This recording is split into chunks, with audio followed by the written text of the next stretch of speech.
Power Hour. It is 8 minutes after the hour, wherever you're sitting, and we are so thrilled to have Gerald Celente joining us today. This is his first time appearing on the Power Hour, and we hope it will not be the last. He is a trends forecaster, publisher of the TrendsJournal, founder of the TrendsResearchInstitute, and he is located in Kingston, New York. He is founder, director, and publishes the TrendsJournal, and I am just so thrilled to have him join us today. Everybody knows his name, knows what he's all about, and that's why I'm so thrilled. I don't want to waste any time. Thank you so much, Gerald, for joining us in the Power Hour today. Oh, thanks so much for having me, Joyce.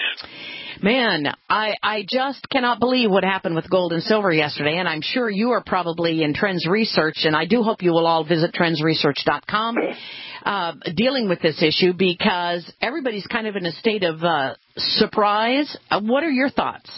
Well, you know, part of the subscription is we do trends in the news every day.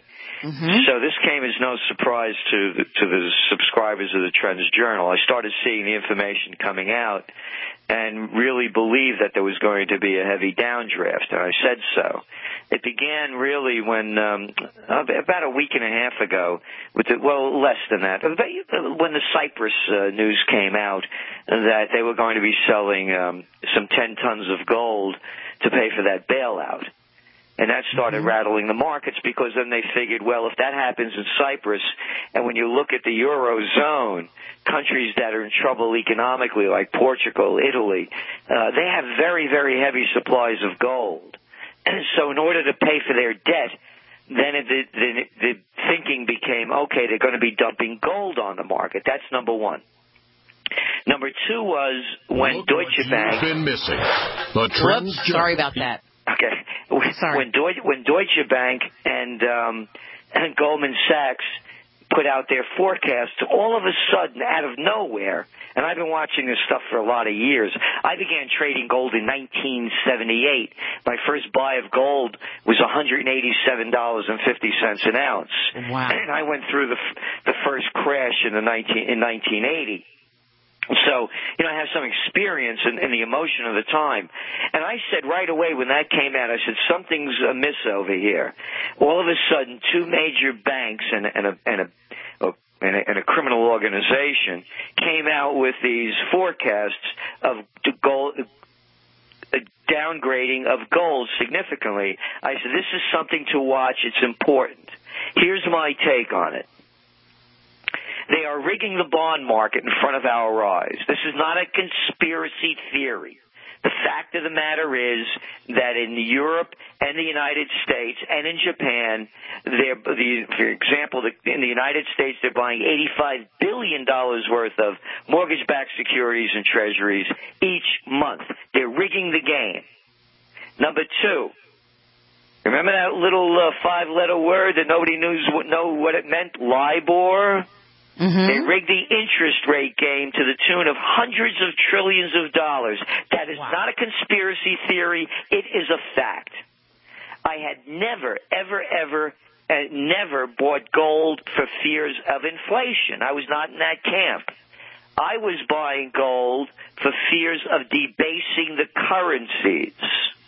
Inflation comes about when you debase the currencies, is that you need more money of that currency to buy the product. The price of the product hasn't gone up. The value of the currency has gone down.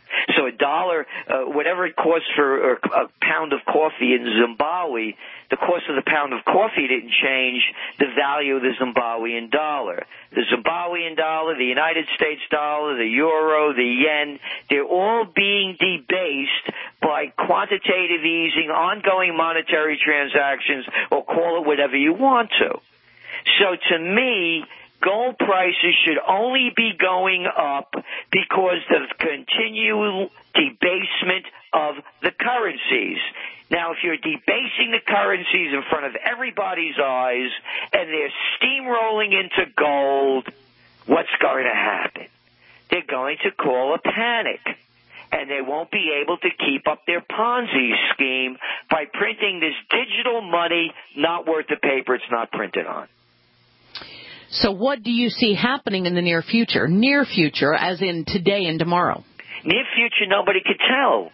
again, if the other thing to understand with this is that the gold market is so thinly traded, so it could be easily manipulated. And as we're seeing now, as we're speaking, it went up, $40 today. Mm-hmm. So you can't tell. And then there's the wild cards. Look, they just called a bank holiday in Cyprus. That's out of the news now. You couldn't get your money out. You could Google this up. I was on Fox News, Tom Sullivan, Easter Sunday. Gerald Celente, Tom Sullivan, Easter Sunday. And I was on a couple of weeks before that. And I said, with the Cyprus on Easter Sunday, I said if there was ever an instance of why to own gold or silver, Cyprus is the proof. They closed the banks for nearly 2 weeks. You can't get any money out. You think if you had gold or silver, you could buy what you wanted or what you needed? Not only could you do that, you could get a darn good price for everything that you were buying because they were so hungry for cash. So I believe that the total financial system is on the verge of collapse, should have collapsed a long time ago, but they're doing all of these backdoor deals. Like, we didn't know that the Federal Reserve was dumping in an estimated $23 trillion worth of financing to banks around the world. We didn't find that out. Only one time we found out because of Ron Paul when he was in and they forced him to release the information. One time, I believe it was back in 2011. So you don't know what they're doing behind the closed doors to prop this up. But I'm in gold for the long term. I'm not a speculator. Well, I started seeing something happening when Goldman Sachs a few weeks ago said, get rid of your gold, it's going to go down to $1,200. And then I saw you on Tom Sullivan, you did an amazing job, and I was absolutely agreeing with you on that. But then you've got the Fox Info babes, the cleavage babes there that are saying, oh, get rid of your gold, get rid of your gold. The flight to safety is gone in gold. So you've got mixed messages coming from Fox Business, which is really just covering their backsides, it seems to me. Your thoughts on that? Again, I can't speak for anybody else. I've been doing this. You go to our website, TrendsJournal.com, TrendsResearch.com, either one. Look at our forecast sheet, and you'll see it right there in black and white. Mm-hmm. I said the bottom of gold was at $275 an ounce, and I said it was the beginning of the gold bull run. I can't see gold prices. The cost of production right now is $1,200 an ounce. The cost of production of gold is $1,200 an ounce. Now, let's look at the Dow. What is it? It's a little bit over where it was in 2007. Accounting for inflation, it's down. It should be about another 1,000 points higher. And they're bragging that it went up. Look at the price of gold in 2007 to now. Even with the downdraft, it's double the amount. Mm-hmm. So to me, gold is golden. And it's been around since the written word has been, Yeah. So it's not going anywhere. And again, why would anybody want to own digital money not worth the paper it's not printed on? Here's the fact of the matter. After all of these trillions of dollars that they pumped into the system since the panic of 2008 happened, nothing has improved. The only thing that improved is the too big to fails got bigger. The richer, the multi-billionaires got more billions, and you look at the job creation, these are facts, these are real numbers, these are not made up. When the Great Recession hit, the jobs that were lost were mostly middle-income paying jobs. Since that happened, the majority of the jobs are low-wage paying jobs. The median household income is below 1999 levels. To me, there's no greater flight to safety than gold. And for the record, you see the Trends Journal, not 1 inch of advertisement. We don't take money from anybody other than the subscribers. I'm saying what I believe. I get requests and have been getting requests from different gold companies, silver companies, you name them. We will not do business with anybody for commercial purposes. So I'm not hawking or selling anything.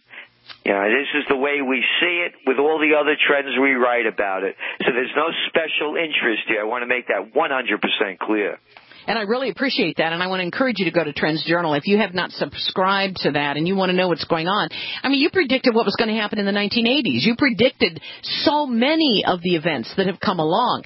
And, of course, everybody wants to know, how is it that you know this? What makes you different than all the pundits on TV that act like they know what's going on? I'm a political atheist. I don't believe in this nonsense. People hold on to their political parties like a religious belief. And they keep voting them into. I began my career, Joyce, at a graduate school. I ran campaigns, political campaigns in Westchester County. You know, it's the richest county in the United States. They were grooming me. They sent me up to Albany, and I was the assistant to the secretary of the New York State Senate at 23 years old. I taught and designed one of the first courses at St. John's University in American Politics and Campaign Technology, and I spent several years in D.C. as a government affairs specialist for the chemical industry. Yes, I know what all the sides look like. One of the writers for the TrendsJournal is Dr. Paul Craig Roberts, former Assistant Treasury Secretary under Reagan. We're grown men. We don't follow belief systems put out by politicians. And again, we're not selling anything. So we're looking at the world for what it is and not the way we want it to be. We're not selling agendas. Hey, I want to thank you so much for joining us. I know you only had 10 minutes for us today. Thank Zeke for getting you on today. He did a wonderful job in supporting you. Thank you so much, Gerald Celente. Thank you, Joyce. You have a blessed day.